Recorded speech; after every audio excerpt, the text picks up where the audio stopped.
Hi, I'm Erin Palmer, Team Rayceen Productions co-host and moderator. Joining us are Cole and Kate. Hello. Hi. Thank you so much for being here. Before we get into talking about the Baltimore Men's Chorus and your upcoming concerts, please tell us a little bit about yourselves, who you are, what you are up to, so our viewers can learn a little bit more about you. Let's start with Kate and then move to Cole. Well, my name is Kate Debevic. I am the director of the Baltimore Men's Chorus. I've been the director since fall of 2017, so it's been quite the run. I'm actually originally from Alaska, but have been in Baltimore for almost 10 years. And now I'm with the Baltimore Men's Chorus. I'm also directing the Baltimore Women's Chorale and hoping to pick up a children's choir soon. So hopefully details to come with that. And then for my full-time job, I manage early childhood education at the Maryland Science Center. But I'll turn it over to Cole. Thanks, Kate. My name's Dr. Cole Riley. I'm a associate professor of education at Towson University.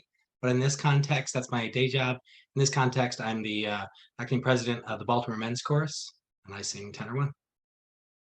Excellent. Thank you again for being with us. Why don't you tell our viewers a little bit about the history of the Baltimore Men's Chorus? I can start that one because Kate knows the theme better. So in 1984, a group of largely gay men got together and they tried to find a place to meet for community, both community of song, but community of spirit too. Oftentimes to be gay at the time was not always safe or accepted. And often the places to meet were at bars and bathhouses and such. So the Baltimore Men's Chorus is Maryland's longest running LGBTQ plus performing group. But it began as a gay men's chorus. Our members now are more than just that letter of the under the umbrella of LGBTQ plus, but we have members who are allies, we have cis and trans members, anybody who identifies as male and will sing in the male registers of tenor and baritone bass is welcome to sing among us. How long has the organization existed? So since 1984, next year we'll turn 40. That's but we can already be president of the United States. That's a good metric. So tell me a little bit about some of the activities of the men's chorus. Obviously, it involves singing, but anything else you'd like to highlight? Kate, you want to go first or me? Yeah, so I think, while we are primarily a music, arts organization, we definitely are a social organization as well. So our singers come to make good music, but primarily to make good music with good people. So we're frequently going out just to enjoy each other's company. We try and catch movies and stuff like that. But as far as like concerts and stuff go, we've been really trying to diversify what we're doing in that sense as well. So trying to offer more like popular music options in a cabaret or musical theater. We've sung at Camden Yards a few times for Orioles games. So we're pretty active both musically and socially. Sounds really fun and nice to get together both to create something and to build community. Yeah. Tell me about your upcoming concerts, including your special theme, and maybe how you came up with that. Yeah, so this season, in our spring seasons, we usually do some sort of popular music, as opposed to our falls and winter seasons, which are like more traditionally choral music. But this season, I wanted to do the Beatles. I really wanted to do the Beatles because the first album was released in 1963, so 60 years ago. And I wanted to celebrate that music of the Beatles, but I also wanted to bring it to our community so that we could do music that represents our own community, whether that is the Baltimore community or queer men, queer singers. So I ended up doing quite a bit of research, and there's a man who many people know named Billy Preston. And Billy Preston is a musician. Well, he was a musician, and he was often dubbed as the fifth Beatle or the Black Beatle. He was a Black American man, and he was the only non-Beatle musician to be credited on a Beatles song, the only one. So all their other music was only credited to one of the four of them, except for this song, and that was Get Back. But he played electric organ and piano and keys on a number of their pieces, Don't Let Me Down, My Sweet Lord, all sorts of stuff. He had a really close relationship with George Harrison, friendship-wise. But Billy Preston was also a gay man, and he was a man who struggled with his sexuality until he died. And so we wanted to celebrate the Beatles, but also celebrate a man who played a massive role in their music, as well as is a member of our community. So Billy Preston is a fantastic musician. He was a solo musician. We're going to be doing Will It Go Round in Circles, which is one of his most popular known pieces. But I mean, he performed it in music with Barbara Streisand, Aretha Franklin, Joe Cocker, like the Red Hot Chili Peppers. He performed with everybody. So we're really excited. I think it's going to be a good combination. Really, really cool. Can you tell our viewers about actually the details of the event, when, where, how much it costs, how they can actually show up and view the performance? Cole, do you want to take that one? Sure. Yeah. So our main concerts really kind of bookend what is Pride in Baltimore. So to kick off Pride is Friday night, at least Pride weekend.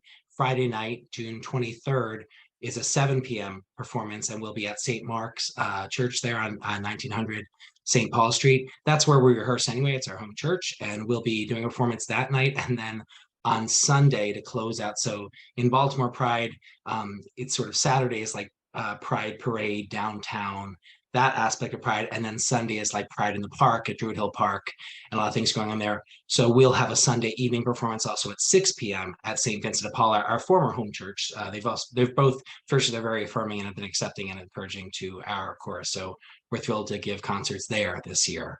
But we'll do the full set of both on both of those dates. And the tickets are the same price both nights.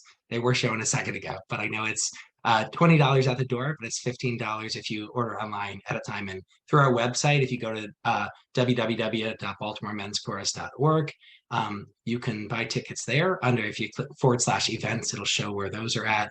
Or if you find us on Facebook, baltimoremenschorus.org, there's plenty of things that have links to the event, right, where you can purchase the tickets at a time. I know there are some discounts for children and people in the military and seniors and things like that. So check that out, but we'd love to have you there. I love that you've bookended the weekend with performances. So you can ring in the weekend or ring out the weekend by seeing the show, which is really great. In addition to buying tickets, how can people support the Baltimore Men's Chorus and get involved and learn more about you? So there are a couple things you can always join the chorus too. So we'll be starting back up right pretty much the Monday before Labor Day. People who wish to join, and obviously we'll be marching in the parade on Saturday the 24th. But lots of ways you can be there in the audience. It's also possible to donate to the chorus. If you go to our home website, that www.baltimoremenschorus.org, there is a donate section there. Or we also have it. I checked. It's on Venmo. It's at BMC 2022. So those are two of the ways to get involved. But Kate, if other things come to mind too, I know we're also going to be at the Orioles game. We'll be singing for the Orioles on Wednesday the 28th that night. So whether you're in the stands, watching at home, anything you can cheer us on. Yeah. So for the Orioles gig, that's going to be their LGBTQ Pride Night. That'll be Wednesday the 28th. And we're going to be doing a pregame set and probably the anthem as well. So we're really excited about that.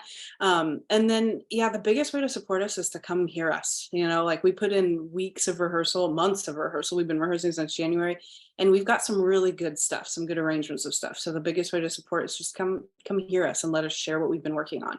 And we are always encouraging new members. I'd like to think we're pretty friendly and welcoming and not very scary, but we are a non-audition chorus. So if you want to sing, whether you think you can or not, whether you sing in the shower or in the car or on stage with a microphone, you're welcome to come and join us, because that's kind of the beauty of our chorus, is that we have people who have music degrees next to people who feel like they can't sing at all, next to parents and teachers, and we've got a lot of different people there. And we'd love to increase our numbers as well and have more people join us. Yeah, that's really cool. Yeah, it sounds joyful and inclusive.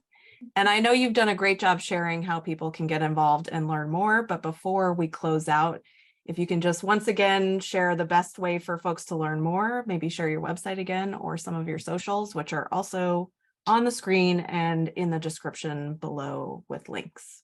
Sure. And can I add one more point? I don't want to forget. So the theme is Beatles Unmasked. One aspect of that title, Unmasked, is that, the chorus was there for us through the hard times of the pandemic. And so it was difficult to be online entirely. This will be our first time with the singers being mask optional. for this concert, which is a big deal because we can hear each other better and the audience can hear more clearly things. So our last concert, I think the audience was allowed to be mask optional, but we weren't. And prior to that, it was very masked. So that's just another aspect of coming. You'll really hear a blend that is really noteworthy. So our website is www.baltimoremenschorus.org. And you can find us on Facebook, Baltimore Men's Chorus. It's nice to follow us there because a lot of the updates about not just these performances, but other performances will always be there. And that's a great way to stay involved. We're on Twitter and Instagram as well. And if you have any questions, you can contact me, president@baltimoremenschorus.org. Viewers, once again, please look in the description below for links. Thank you so much, Cole and Kate, for joining us. It's a pleasure to learn about the Baltimore Men's Chorus, and I hope that our viewers are able to partake and enjoy the performances and join you at some point in time. Thank you so much for having us. Thank you. Thanks. See you at the concerts. To those watching, please follow Team Rayceen on social media, and please subscribe to the Team Rayceen YouTube channel. And viewers, thank you for watching.